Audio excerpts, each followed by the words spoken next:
right, good morning everyone. Welcome to our What's New on Everlaw training. Today we're going to be discussing recent changes to the platform from our latest release. My name's Kayla. I'm on the user education team here at Everlaw, and I'm joined by my colleague Tori, who's going to be answering questions in the chat. So we are going to be recording this session and making it publicly accessible from our training center shortly after the training. So for that reason, throughout the session, please do feel free to ask questions that you have through the Q&A button located at the bottom of your screen, and Tori's going to respond to you. For any remaining questions or those that are better answered via a demo or out loud with more detail, we'll have some time at the end of the training to answer them. All right, let's talk about what's new on Everlaw. So today we're going to be discussing several features that are included in our most recent release. First, we're going to start with some language improvements. We're going to talk about organization management improvements as well. We'll talk about updated reprocessing OCR options. We're going to touch on a few of our upload improvements. We have some updates to administering users in API that we'll discuss. And then I'll wrap up with a couple other improvements. Okay, let's dive in. So let's start by talking about some of our language improvements. So before this release, if you were working with non-English documents, you were able to translate the single document in the review window, but you couldn't export, save, or search across the translations later. So Everlaw now supports batch translation and translation storage for non-English language text for organizations that have purchased Everlaw AI credits. So you can now do a couple things. You can batch translate non-English documents. You can now search documents based on their stored translated text. And then finally, you can batch export stored translations as text files. One note here is that you're still going to be able to translate non-English language text for single documents at no additional cost. So that is not being updated. This is just an added feature to allow you to do this on the batch level, to store it and to search across it. Additionally, you're going to need a few things enabled before utilizing this feature, and I've listed them here. So your organization needs to have an active AI contract. Stored translation needs to be enabled, which you're going to be able to do within the settings on your Everlaw AI tab from the organization admin page. The project has to have credit usage enabled. And then machine translation on the project settings page has to be enabled as well. So these are the things that you need to make sure are in place before you can actually use this feature. So let's go ahead and take a look at it on the platform. Okay, so here I have a binder of documents that are in non-English language. So I'll go ahead and click on this. And I'd like to translate all of these and then store the translation so that I can search across them later. So all I need to do is just click batch and then translate. It's going to tell me how many credits it's going to cost to translate all of these documents. So I'll go ahead and confirm that. All right, great. So it looks like that task has been completed. And then if I go ahead and click into these documents, I'm going to see in the language tab that it's going to show me the different instances of the different language. And then to see the English translation, I can just click English translation here. It'll take me into the text view and I can toggle between those instances here. And so this is all going to be text that I can search on in the future.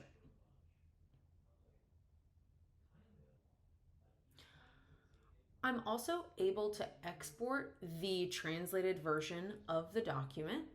And so I could either export just a single document from here, and I would be exporting the translated text, or I could do this on the batch level as well if I choose to export a zip.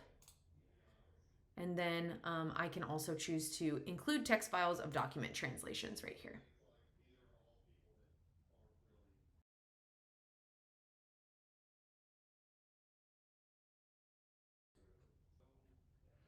And on a related note, with this release, Everlaw now has much more robust non-English language detection capabilities. So in the past, project admins needed to specify which non-English languages should be detected, but now language detections will happen automatically upon upload.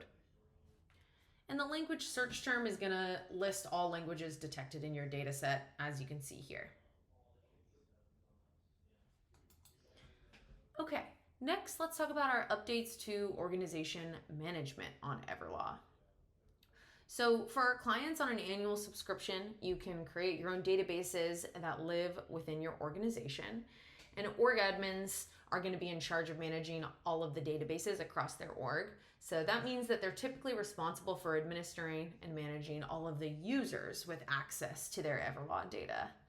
And with this release, Everlaw has introduced several reporting and user management improvements at that organization level. So the first one is increased visibility into users on any Everlaw project within their organization, and that will be visible from the organization homepage. They're also going to have the ability to share work product when removing users from the organization page. And they'll have more information about users, including the last project login, and that's going to be visible on the platform, and you can also export a CSV to view that information. So let's take a look at this on the platform.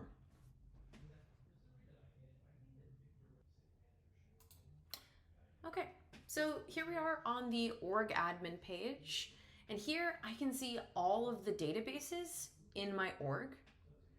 And then if I press this users tab up here, I can see all of the users in my org. So as it pertains to the increased visibility for all users in your org, first of all, you can see this user type column. So it's either going to show you that this is a org member or an external user. Also, you can search for names across the org just by clicking on this search button right here.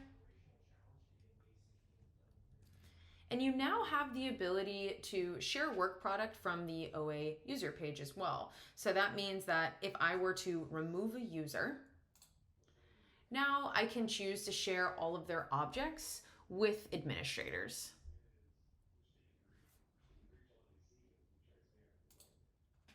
You're also going to see additional user information from this page. So if I click on this user right here, I'm going to see some additional information about the date that the account was created, this person's last project login, and a lot of other information that's listed here. And this can all be exported as well. So if I wanted to export this information, I could click on this export button up at the top.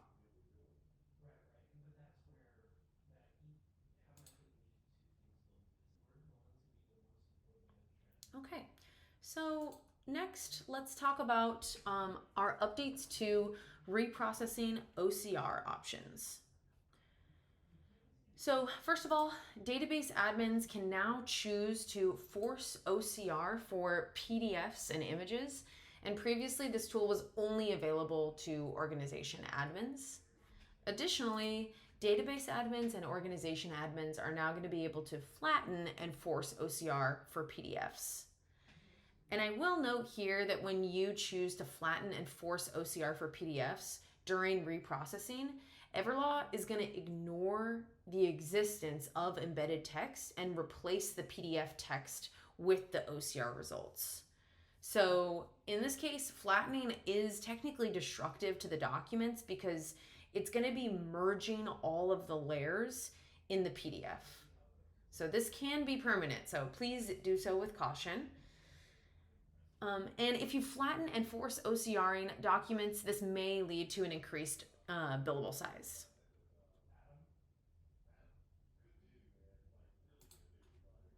All right. Now let's talk about some of our upload improvements. So we have 3 that we're going to discuss. So first, we now have PDF embedded file detection during processed uploads. So Everlaw is going to detect embedded files from image PDFs during process uploads and gives them the flag embedded files in image, as you can see on the screen. So this is going to resolve a common issue when emails are saved and uploaded as PDFs where attachments were previously overlooked. And now users no longer need to manually identify the presence of missing attachments. And so this is going to save a ton of time and prevent interruptions during the review process. So if you want to identify documents with image PDFs containing embedded files, you can run a search that looks like this, where you'll search for process uploads with the flag embedded files in image. And then additionally, when uploading Slack data, you can now choose whether or not to fetch attachments during native upload. And this is going to give you more control over the final data size of your Slack uploads. You're also going to be able to do this by reprocessing.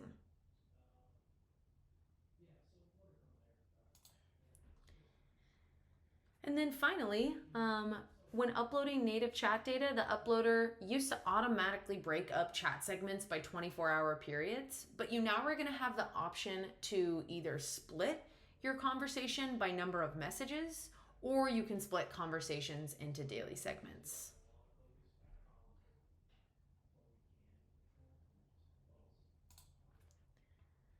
Okay, next we have some updates to our API.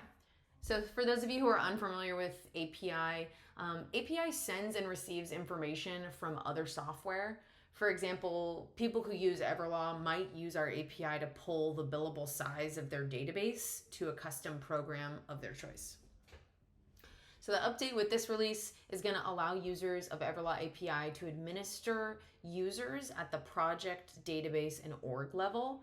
So if you need to add and remove users from your Everlaw org, manage their permissions, you're able to do that now using Everlaw API.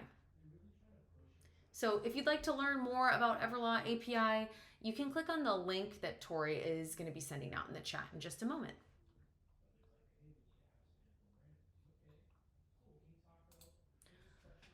I also wanted to mention a few other small improvements. So first we have a binder sharing improvement that you can see on the left side of the screen. So when you share binders with other people on your project, you can now specify whether or not you'd like to send out a notification. The notification used to be sent by default, but now you can turn that off. So if you don't notify them, the binder is simply going to appear on their home page. And then finally, we've added some flexibility around adding testimony directly to a draft or deposition from the text of your transcript.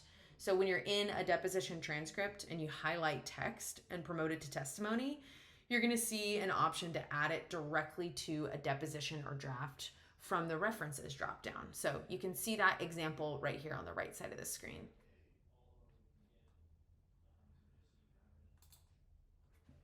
Okay, and before we wrap up, I wanted to mention that we have a few new resources that you definitely want to check out. First of all, we created a assignments deep dive, which Tori is going to share a link to in the chat. This is going to take you through all the steps of assigning out documents for review. And we've also updated our DSAR deep dive, which stands for Data Subject Access Request, which is a common workflow for some of the folks that use Everlaw. So Tori's going to send a link to that deep dive in the chat as well. So I definitely recommend checking these deep dives out if they're a part of your workflow.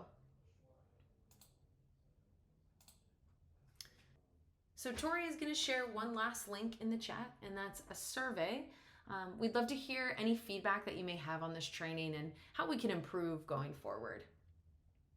So thanks everybody for your time today. And as always, please feel free to reach out to the support team with any questions that may come up for you. Their contact information can also be easily accessed via the help icon on Everlaw. So you can click on this question mark right up here, and you are able to contact support either through this phone number or by emailing.